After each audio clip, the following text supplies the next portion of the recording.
বিসমিল্লাহির রহমানির রহিম।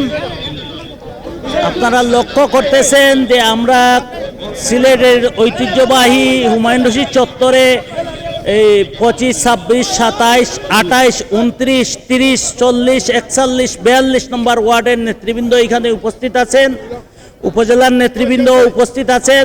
আমাদের দেশের প্রধানমন্ত্রী মাননীয় প্রধানমন্ত্রী তারেক রহমান সাহেব বিগত 1.5 মাস আগে সিলেটে এসেছিলেন, আবার নতুনভাবে সিলেটে এসে শ্রীমঙ্গল নামক স্থানে এইখানে মৌলভীবাজার জেলায় ফ্যামিলি কার্ড বিতরণ করতেছেন তৃতীয়বারের মতো।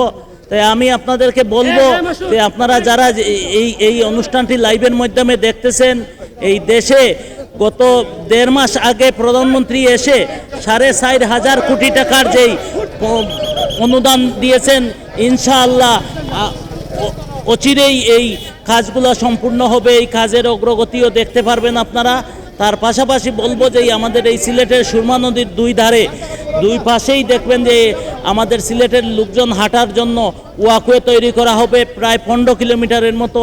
এই প্রতিশ্রুতি দিয়ে গেছেন, বিভিন্ন খাল খনন প্রতিশ্রুতি দিয়েছেন, ইনশাআল্লাহ এইগুলো বাস্তবায়ন হবে। তার পাশাপাশি আমাদের যে নেতৃবৃন্দ আছেন যারা সিলেটের বাণিজ্য মন্ত্রী, ওই প্রবাসী কল্যাণ মন্ত্রী, তারাও ওই কাজটায় সহযোগিতা। সবাইকে ধন্যবাদ। আসসালামু আলাইকুম।